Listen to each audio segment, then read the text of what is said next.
Та бүхэнд энэ өдрийн мэнд хүргэе.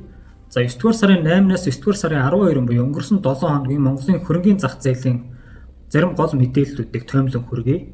Тэгэхээр 9 сарын 2-нд Эрдэнэ Resource Development Corporation гээд Баянгар аймагт алтны хайгуул олборлолт хийгээд төлөвлөгөө ёсоор бол энэ оны 3 дугаар улиралд боловсруулах үйлдвэрлэлийн ашиглалтанд орохоор хүлээгдэж байгаа ийм Канадын хөрөнгийн бирж давхар бүртгэлтэй. За энэ компани Монгол дахь хувьцааны үнэ цаасны бүртгэлд өөрчлөлт орсон байна.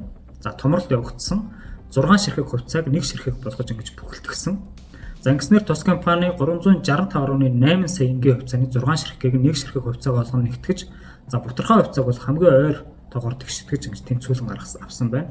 За үүнтэй холбоотой 61 сая ширхэг хувьцаа мөн нэмж оруулсан. Ингэснээр таны эзэмшиж байсан хувьцааны тоо 6 дахин буурсан. За мөн өдрөөр бол хувьцааны нэрсэн мөн 6 дахин өссөн. За энэ өөрчлөлттэй холбоотой бол хувьцааны арилжааг нь түр зогсоогоод байсан бол 9 сарын 9-ний өдөр хувьцаа нь хэвийн арилжаалагдаж эхэлсэн байна. За Гэрмс Центр хувьцаат компани 25 оны эхний хагас жилийн цэвэр ашигаас нэгж хувьцаанд 15 төгрөг 70 мөнгөний ногдол ашиг олгохоор гэж шийдвэрлсэн. За бүртгэлийн өдрийг бол 25 оны 9 дугаар сарын 15-ны өдрөөр тасалбар болгон ногдол ашгийг 25 оны 11 дугаар сарын 20-ны өдрөөр гэж олгохоор шийдвэрлсэн байна. За бүртгэлийн өдөр гэдэг маань та энэ бүртгэлийн өдрөөс өмнө хувьцааг нь олж эзэмшснээр ногдол ашиг авах боломжтой байдаг. Энэ өдрийг хэлж байгаа. За шунхлаа компани олон нийтэд нээлттэй санал болгосон шунхлаа бонд 2 тэг энэхүү бондын бол арилжааг нэг цан зохих ёслол мөн өдөр Монголын хөрөнгийн биржид ийм арга хэмжээг зохион байгуулсан байна. За түүнчлэн 9 сарын 5-нд Монголын хөрөнгийн бирж хувьцаат компанид бүртгэлтэй хувьцаат компаниудын 1-2 дугаар ангиллалд өөрчлөлт орсон. За ингэхдээ бол 24 болон 25 оны үзүүлэлтүүдийг нь харгалзан шинжилэн тогтоосон. За 2 дугаар ангиллаас 1 дугаар ангилал руу бол Монгол базаалт хувьцаат компани Mon Logistics холдинг Premium Nexus буюу CU гэсэн ийм 3 компани дэвшсэн бол эсвэргээрээ ангиллалд орсон компани бол Далах чихэр, газар шимийн үйлдвэр, Мах импэкс, Бод даатгал гэсэн ийм 4 компани 1 дугаар ангиллаас 2 дугаар ангилал руу буурсан байна. За ингэснээр энэ өдрийн байдлаар 1 дугаар ангиллалд бол 25 компани, 2 дугаар ангиллалд 44 компани, за 3 дугаар ангиллалд 94 компани байна. За энэхүү ангиллалыг тогтоох журам бий тухайлбал 1 дугаар ангиллалд нийт зах зээлийн үнэлгээ 10 тэрбумаас доошгүй байх. Сүүлийн 5 жилийн цэвэр ашиг 5 тэрбумаас дээш байх гэх мэт юм гол хэдэн 4 5 нөхцөл байдаг. За 9 сарын 8-ны өдөр нийгэмд нэлээд дуйлан болоод байгаа говь хувьцаат компани хувьцаа эзэмшигчдийн ээлжид бус хурлаа хийж за бүтцийн өөрчлөлт орсон. Өөрөөр хэлбэл нээлттэй компаниас хаалттай хувьцаат компаниас хязгаарлагдмал хариуцлагатай компани болохоор шийдвэрлсэн байна.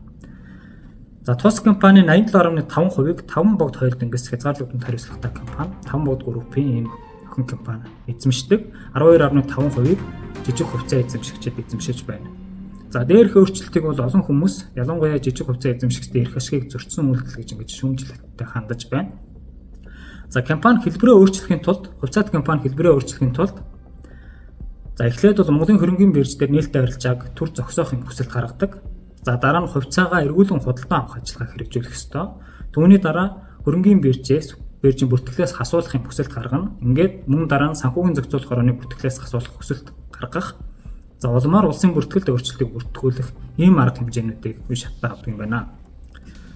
За мөн 9 сарын 9-ний өдөр Хятад улсын олон улсын нүүрсний ASICS Call платформын төлөөлөл Монголын хөрөнгийн биржид зочилсон байна. За тус уулзалтаар бол биржийн үйл ажиллагааг танилцуулан харилцагч талууд уул уурхайн арилжаан хэрхэн оролцох талаар юм дэлгэрэнгүй мэдээлэл хүргэсэн. За төгсгөлд нь цаашдын хамтын ажиллагааг хөгжүүлэх талаар юм санал солилцсон байна.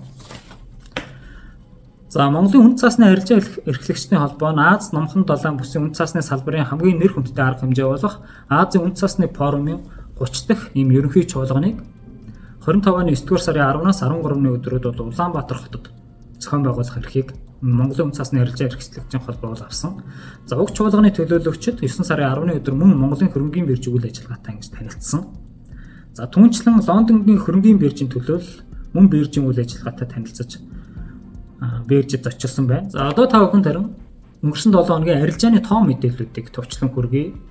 За 9 дугаар сарын 8-наас 9 дугаар сарын 12-ны өдрүүдэд хувьцааны 20 дахь зах зээл дээр 14.2 тэрбум төгрөгийн арилжаа явагдсан байна. За хамгийн идэвхтэй арилжаалагчсан үнэ цаас гэвэл нэгт MJ Aqua, хоёрт Хаан банк, гуравт Premium Nexus эм компаниуд орсон байна. За За тухайлбал Хаан банк бол 614.7 сая төгрөгийн арилжаа явуулсан байна. Хаан банкын хувьд бол IPO хийснээс хойш арилжааны идэвхээрээ бол ямагт эхний 5-т орж байгаа юм хувьцаат компани. За тэгвэл хамгийн их өсөлт үзүүлсэн 3 компани гэвэл нэгт Erdener Resource Development Corporation. За өнгөрсөн 7 хоногоос 22 орчим хувиар өссөн байна. Хоёрт Орхон 7 хувьцаат компани. За хувьцаа нь төдийлөн идэвхтэй арилжаалагддаг ийм компани 32% өсөлт үзүүлсэн. Гуравт нь Монгол шилтгэн хувьцаат компани 15% өсөлт үзүүлсэн байна. Мөн хувьцаанд төдийлөн идэвхтэй арилжаалагддаг юм. За эсвэргээрээ хамгийн их бууралт үзүүлсэн 3 компани гэвэл нэгт Бэрх уул 13.5%-аар буурсан, хоёрт Remicon 7.1%-аар буурсан, гуравт Erdener Solution компани 6%-аар тус буурсан үзүүлэлттэй байна. Харин хөрөнгө оруулалтын сангийн нэг жирхийн хувьд Мандал ирээдүйн өсөлт компани нэг жирх нь 2.5%-аар буурч 875 төгрөг дээр хаагдсан бол үндэсний хувьчлалын сан өмнөх 7 хоногоос 1.2%-аар өсөж 87 төгрөг дээр тус хаагдсан үзүүлэлттэй байна.